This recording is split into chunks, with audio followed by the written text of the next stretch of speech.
Hello and welcome to Pumpkin Spice Podcast. It is a seasonal holiday treat for fans of horror films. That one used to work, right, Graham? I'm Rob Schulte. Of course, I'm here with Graham, right? Hello, everybody. How's it going? This is me just pulling the rug out from my own introduction there. Well, I mean, if anyone's going to pull the rug out from underneath you, Rob, it should be you. Yeah. I don't know if that makes any sense, but whatever. I'd rather it be me than someone else. So what do you think about the beautiful Texas landscape you see before you? Oh, it's great. It's really, really hot. 3 showers a day. Yeah. 3 changes of clothing a day, at least. Well, and a full bottle of talc. Yes. And since we're only 3 hours away from the coast, you probably noticed that Texas is certainly known for its barbecue, but it's also known for its oysters. And being from Kansas, it's quite a thrill to eat some oysters, only taken out from the Gulf Coast, only hours away. Oh, what a treat! It's an aphrodisiac. Yeah. I love that. Like when we talk about oysters, like that's the one person's like, hey, you know, a fun fact. Yeah, that's true. I'm essentially just calling myself out here, Graham. No. Okay, yeah. I mean, to each his own.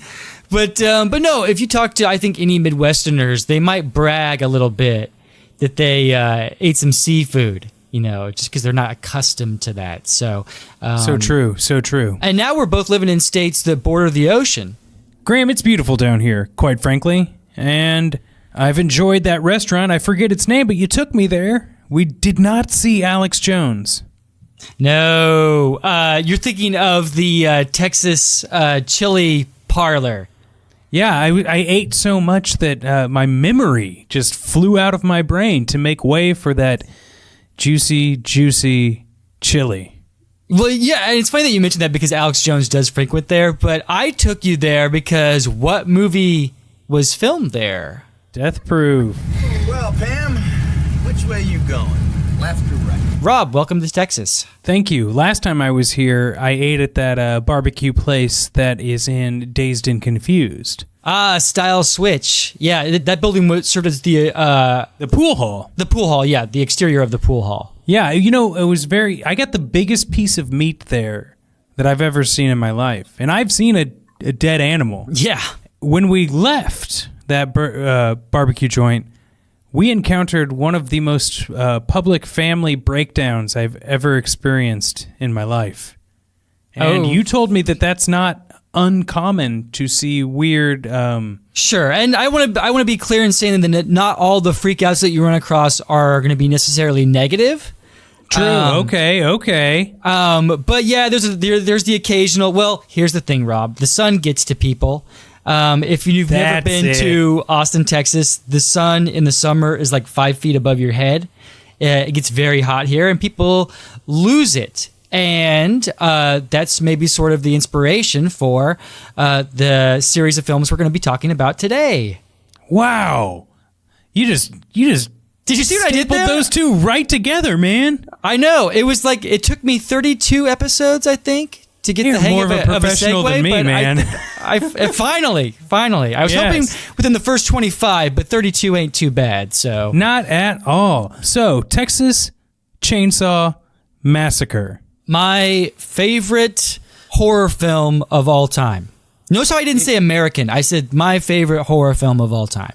I think it's, and definitely one of my favorite films of all time. Well, and as the listeners who are, the tried and true pumpkin spicers have obviously, ooh, that sounds bad. Maybe just our pumps, our fans, the pumps out there. They might have heard you talk about Texas Chainsaw Massacre when we talked about Tobe Hooper and George Romero. Yes, I was this close to meeting Tobe Hooper. Unfortunately, that did not happen, but I did meet several people that worked on the first Texas Chainsaw Massacre, which was I thought you were going to say, but I did meet several other people who also didn't get to meet him. Yeah. There's a theater full of them. Yes. But no, there was an anniversary screening of Eggshells, which is the movie that sort of made Austin, Texas a film city. And then, of course, 4 years later, technically 5 years later, in 1974, Texas Chainsaw Massacre was released from Tobe Hooper, and that changed everything. But before we get to the Texas Chainsaw Massacre, I thought maybe it would be fun to start with number 3. Yeah, I think we should probably... Well, let's end on a high note, right? Of course. So let's just get 3 out of the way, because unlike the Maniac Cop series where we did 3 episodes, 3 movies, we're going to do the Texas Chainsaw Massacre series in 2 longer episodes. Yes. Because we're getting close to pumpkin spice season, Graham.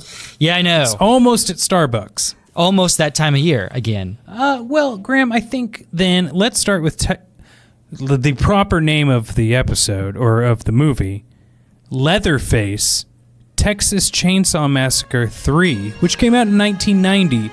Some tales are told, then soon forgotten. But a legend is forever.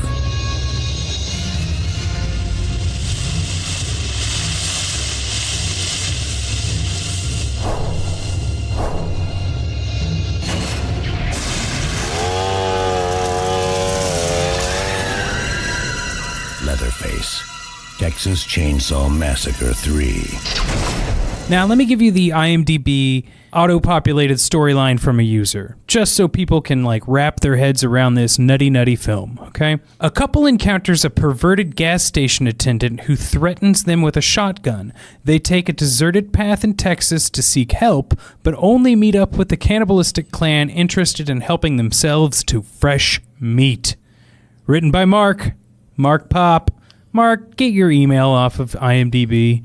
Anyway, it's pretty straightforward. Left out a few things I think we can touch on, but go for it, Graham. Well, I'm unleashing the beast right now, okay? Gotcha. Well, of the 3 films we're going to discuss, this is definitely the weakest.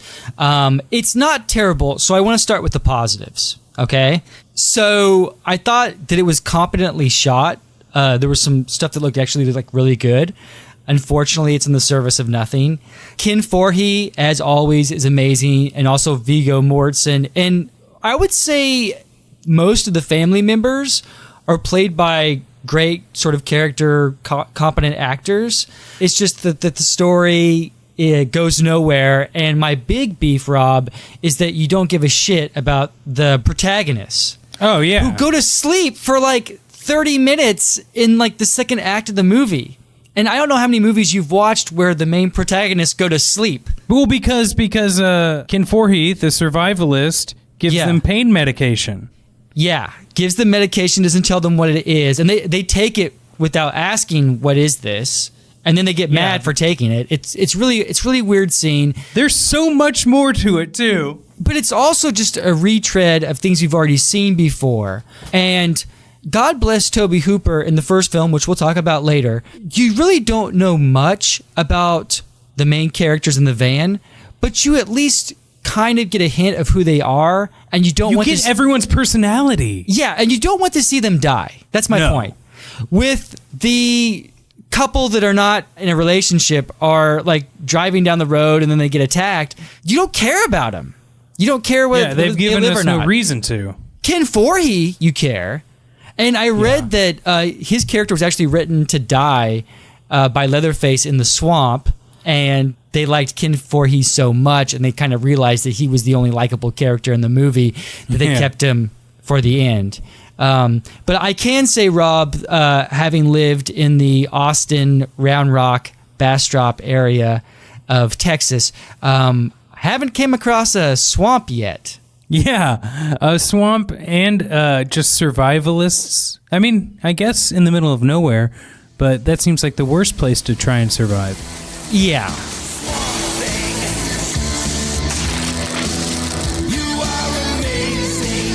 So I did back-to-back over the weekend, okay, because I had only seen Texas Chainsaw Massacre, and it had been a year since I watched it probably last, and you hear good things about 2. It's a little different because it's been so long. That's at least gotten out into the ether. 2 fucking rules, and we'll get to that. Sure, we'll get there. Yeah, I'm trying to keep my cards close to my chest here. But when I got to 3, from the branding on, I was not sold. Because on the poster, you've got this Leatherface with a shiny chainsaw with words inscribed in them. The saw is family. What? Yeah. So, okay, I know that like this is an era of sequels just being, could be a cash grab, could be a good story, could be both. Mm-hmm. It took me about 30 minutes into the movie that I'm just like, okay, I give up. I'll just let it go where it goes. When I was trying to like piece all of these like dots together on a map, thinking it was going to be a prequel, thinking it was going to, just like what could they do? I was not pleased. But I think that's pretty obvious about this movie. Yeah, well, when you say, you mentioned the chainsaw that says the saw is family, well, I don't think that's the major takeaway from the family. The major takeaway is the barbecue. And what's great about the first movie is that the family didn't even really realize that what they're doing is wrong. Yeah. With Leatherface, they're like, yeah, we're evil. Ugh. Yes.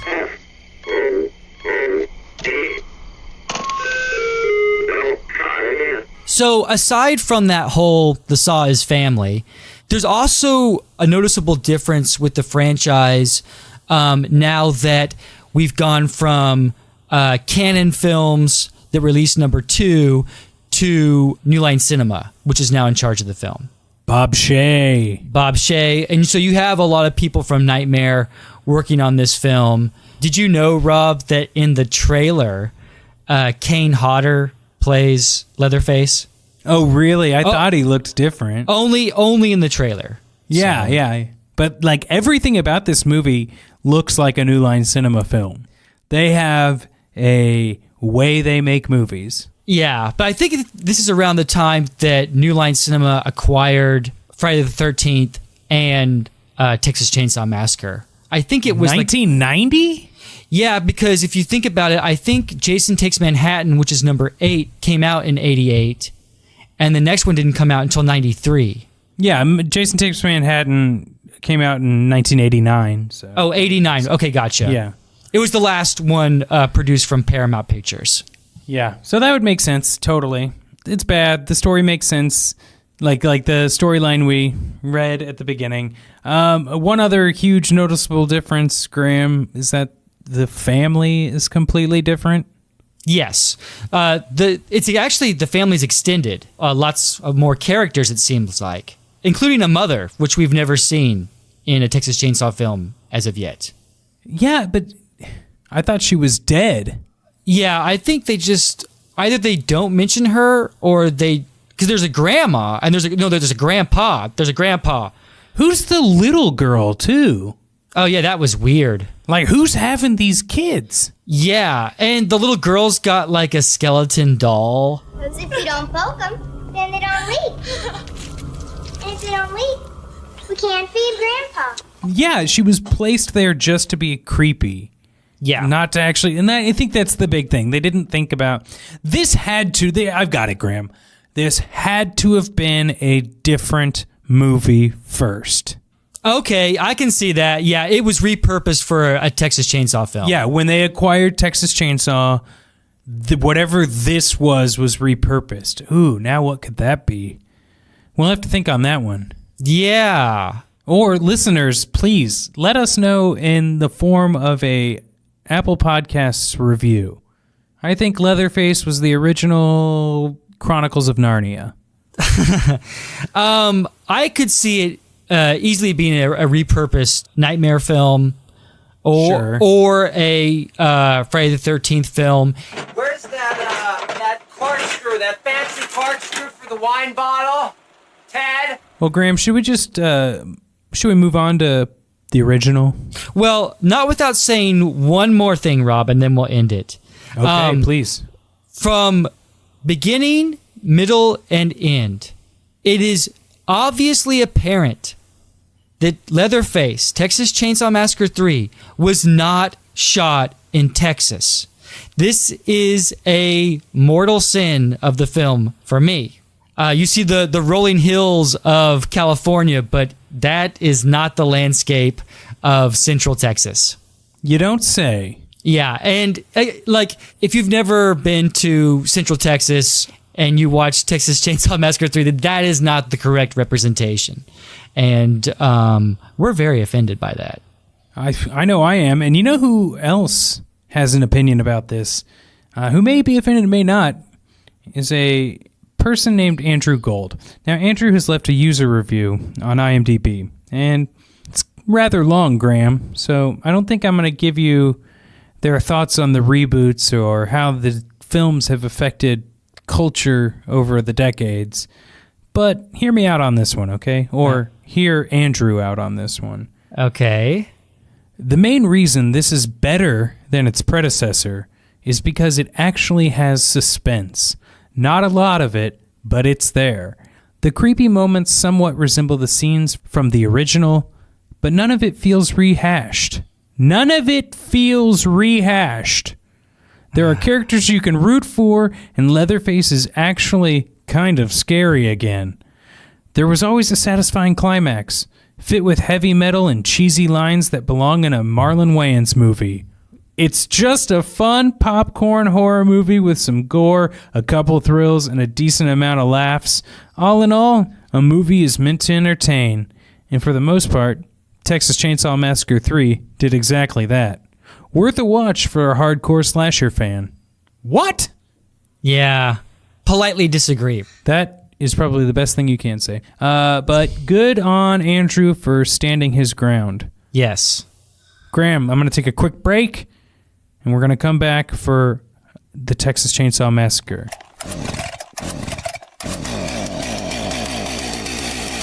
Real quick, it'd be really great if everyone visited our Patreon page, which is patreon.com/pumpkinspicepodcast. I'm going to keep this under 20 seconds. You can donate and get bonus episodes, or you can just donate to help out the show. If you don't want to do that, tell a friend or leave us a review on Apple Podcasts. Graham, you think that's good? That's excellent. I mean, it's the only way. We're not here to make millions. We just want a little bit of help. That's all. Okay, back to the show. This movie came out in 1974, based on actual events, but we know how much that stands up, and I'm thinking maybe you can fill us in a little bit more on that if you know. But the user-generated storyline from Michael Brook says, en route to visit their grandfather's grave, which has apparently been ritualistically desecrated, 5 teenagers pass a slaughterhouse, pick up and quickly drop a sinister hitchhiker, eat some delicious home-cured meat at a roadside gas station before ending up at the old family home, where they're plunged into a never-ending nightmare as they meet a family of cannibals who more than make up in power tools what they lack in social skills. I think that's a pretty good storyline right up. That's kind of clever. I like that. Yeah, sure. Yeah, I got some things I want to say about this, but I have a feeling you're probably going to hit them first. So, Graham, come at me with the Texas Chainsaw Massacre. So, 1974, Texas Chainsaw Massacre comes out, changes Austin, Texas cinema forever. After that, we have filmmakers like Terrence Malick, Eagle Pennell, Robert Rodriguez, and Richard Linklater sort of making their claim to fame in Austin, Texas. But yeah, Texas Chainsaw was sort of the start of all that. Well, how did it, if you don't mind me asking, like, how did it change it? Did it, like, just show people that it is a thing, or were movies going in a different direction? I think both are correct. As far as movies going in a different direction, this film came out as sort of the height of the New American Cinema, which is my favorite period in the history of cinema. Americans were kind of perfecting some of the ideas coming from Western Europe and East Asia. The film brats, filmmakers that had gone to college, watched these films and decided to apply those same kind of ideas to American films. And at the same time, in the industry... Take all the credit. Well, yeah. We had an industry that didn't know what people wanted. It was a great time where studios were like, I don't know what works. Here's $1 million. Do what you will. That's sort of how Texas Chainsaw came about. But also, Rob, it's kind of started... Now, Tobe Hooper eventually left for Los Angeles, but he did stick around Austin. And then along with Eagle Pennell, who released the whole shooting match in 1978. If you have not seen it, it is a masterpiece. Well, this town didn't even have a mosquito fogger when we got them flying squirrels. Sure shit killed our squirrels. So these guys were hanging out in Austin and making it an actual option to stay in Austin and make movies and not have to go out to LA and not have to go out to New York. And decided to give back to their community. yeah, absolutely. I mean, that's why I decided to move to Austin, because I think the movies produced in Austin are really far out. And like Texas Chainsaw Massacre, they couldn't have been made in New York or LA. It had to be made in a crazy place like Austin, Texas. The heat gets to you. It does. And you know that when the original Texas Chainsaw Massacre was made in 73, it was shot in the summer of 73, released in 74. 73 is like one of the hottest summers in Texas history. And so I think that adds to the insanity of the film. God, it just feels like a hot movie. Yeah. I mean, I know lighting and colors do that too, but it's just like you feel like you're warm when watching it. It's a I don't know. I've been gushing about this movie since I was about 10 years old when I first watched it. It's an amazing film and has never lost its intensity. Now, Graham, in our first series when we did Nightmare on Elm Street, I told the story about how you suggested that I watch the Nightmare on Elm Street series because I was wanting to get into horror movies for the season. I have a feeling that maybe Nightmare was your second choice, because I know that you had to have brought up Texas Chainsaw Massacre as well. Yeah. But maybe you didn't suggest it because it wasn't as good all the way through. That's definitely it. I mean, I love the first two. After that, it's kind of a mixed bag. There are parts of 3 that I like. Again, I think it's really well shot. Well, and before we get back into part 1, we should probably say that like the reason we stopped at 3 was like 3 started deviating so much from the original like storyline that I don't even know what's canon in the Texas Chainsaw Massacre world. Is part 3 part of the actual story? Is that the same family? Did someone else put the mask on? Because, they each have their own unique intro. I'm rambling now, but No. You're making like some that good makes points. sense of why we should stop at 3, I would think. Well, I would call 3 a soft reboot. Totally. In the sense that it has characters from the first film, but then some new characters, so the audience isn't confused. It's still Texas Chainsaw Massacre, but here's some new stuff. That's what we call a soft reboot in the industry. Okay, so I got a question for you. In the Texas Chainsaw Massacre, what's going on in the background of the opening credits? Oh, I know exactly what's going on. Solar flares. Okay, so you probably see where I'm going with this. In what I read, okay, so there's solar flares in the opening credits. The character is reading all of the astrological signs for everyone in the bus on their road trip.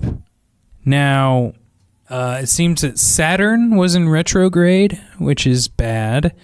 She says that right before they pick up the hitchhiker, I believe. And then the hitchhiker leaves some sort of marking in blood on the van. Oh, he's weird looking. No. And maybe there's a predestined astrological fate scenario happening, and that the solar flares have set off something in the cannibal family. I don't know. But like, essentially, there is no choice. This is determined to happen. Well, I definitely think you're on the right track as far as Toby's original intentions. For those who don't know, Toby was a bit of a free-thinking Texas hippie. And the heat get to him? Yeah, I think the heat got to him. But yeah, sunspots, solar flares, astrology are definitely, I think, Toby reinforcing those ideas. It's also 1974. That's true, yeah. This is like right as the Heaven's Gate cult was gearing up. There's a lot of that Jesus was an alien, actually heaven is a different galaxy sort of thoughts going on at this time. It was like, seemed to be a feasible thing. Like, oh, wouldn't it make sense we worship this god that came from the sky? That could be an alien. Yeah. And so astrology, all of that sort of stuff was really, really important to some people. Now, I have my personal thoughts on what the film means, Rob. I don't know if you want me to bore you with those.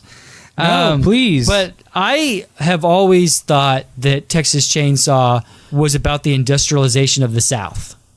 Oh. In the sense that basically you have this family that was working in a slaughterhouse, killing like 80 cows a day, and back then you just beat the cows over the head with a mallet. Which we learn in the first 10 minutes of the film. Yeah. I mean, yeah, they go over this. I mean, it's all right in front of you. And so once the South became industrialized and they had machines that would kill the cattle or whatever, this family lost their jobs. And they were so used to killing every day. To make a living. Yeah, and that Texas sun warps your head. And so what's a cow and a human being? Both animals. Let's kill it. Both got meat.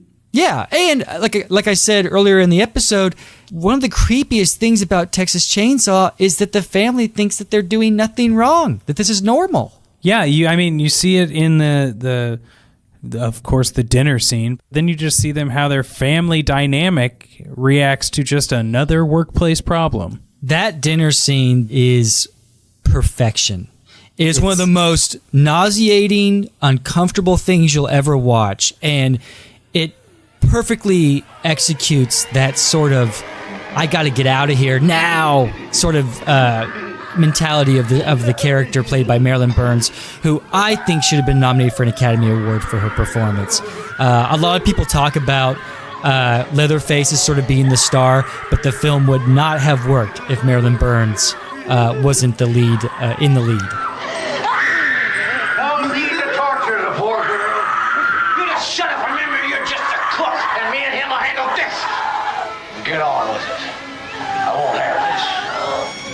Yeah, I've never seen or experienced like screaming in a horror movie work so well. That's frightening. Rob, I personally will not stop until Marilyn Burns is inducted into the Texas Hall of Fame. It drives me, because Toby is inducted, obviously, but Marilyn Burns has not been inducted as of yet. So she better be. I am hard at work on that. I will fly down there and we will do a live. I mean, again, because I'm already there. But I will fly down there and we will do a live in-studio taping. It's funny. I don't know if I've mentioned this on the show before, Rob, but there is a restaurant in Bastrop, Texas, where they filmed the gas station scene. And so they've turned that gas station into a restaurant.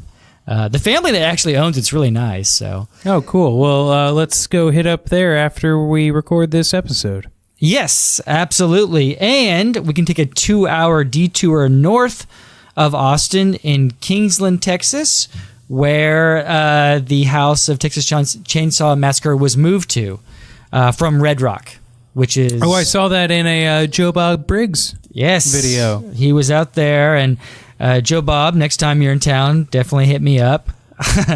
Another one of our famous listeners. Yeah, exactly.